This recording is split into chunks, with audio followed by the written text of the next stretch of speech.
El ignorado, el apestado, el padre del realismo político. Así es, amigos, hoy vamos a hablar de Maquiavelo.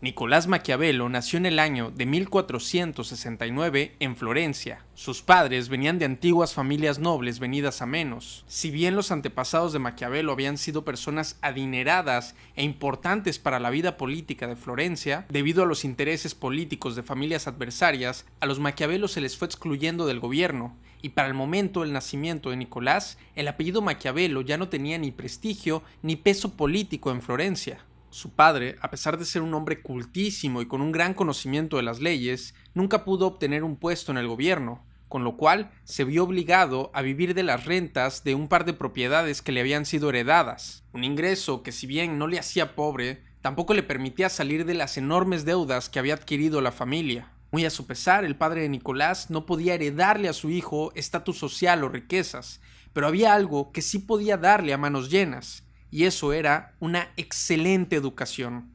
A los 8 años, Nicolás estudiaba gramática y latín.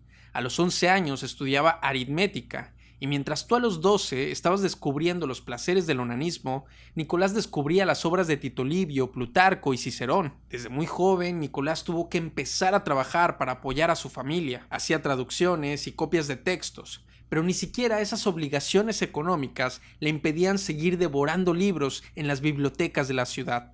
Nicolás no estudiaba por el puro placer intelectual que pudiera dar el aprendizaje. No. Nicolás estudiaba como poseído con un solo objetivo en la mente: regresar a la familia Maquiavelo el dinero y el prestigio que le habían sido alejados. El plan para lograrlo era simple.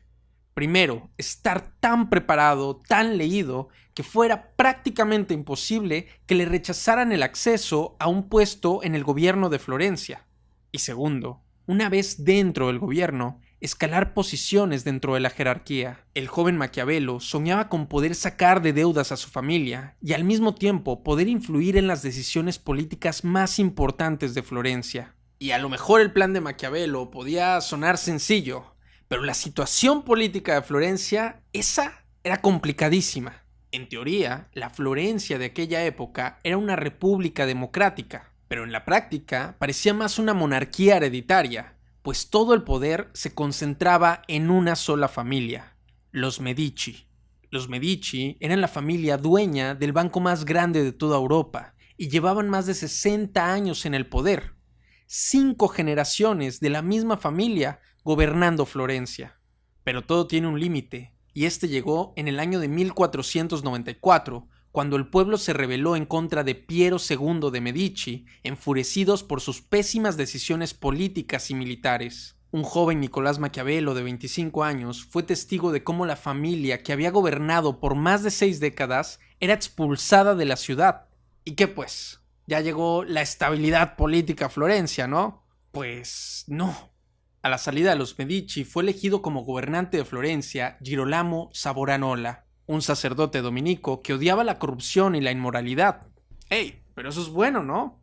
Una persona que odia la corrupción y la inmoralidad debe de ser un buen gobernante, ¿cierto? Pues no necesariamente. Por un lado, restableció las instituciones democráticas, bajó los impuestos y prohibió la usura.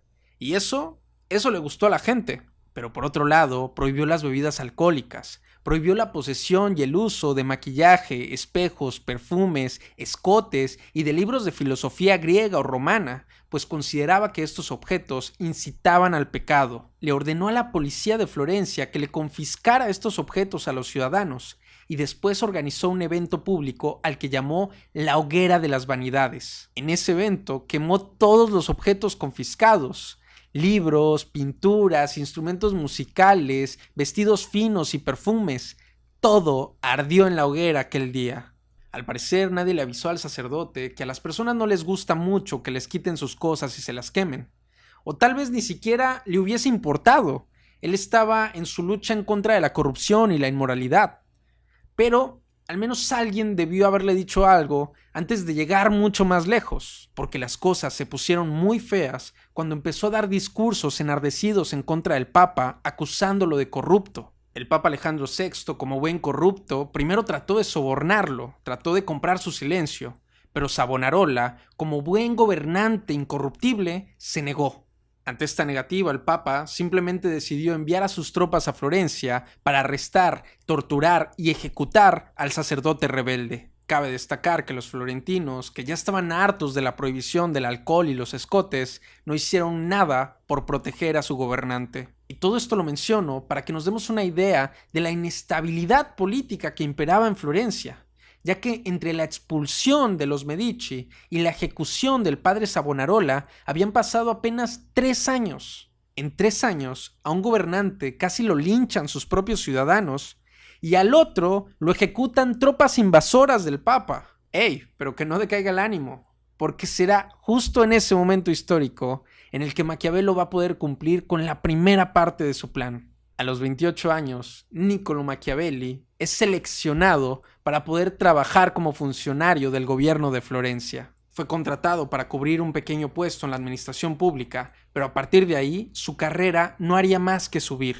Después de que Savonarola fuese ejecutado, quedó a cargo del gobierno de Florencia Piero de Soderini, quien rápidamente se dio cuenta de la gran inteligencia de Maquiavelo y lo hizo uno de sus principales asesores políticos. Con el tiempo, Maquiavelo no solo ganó puestos de mayor importancia, sino que naturalmente ganó madurez y mayor alcance de miras. Si en su juventud el objetivo había sido la estabilidad y la seguridad de su familia, ahora en sus años de madurez el objetivo era la estabilidad y seguridad de Florencia. Maquiavelo quería que su amada Florencia fuese una nación fuerte, donde los ciudadanos pudieran gozar de paz, prosperidad y libertad. El problema era que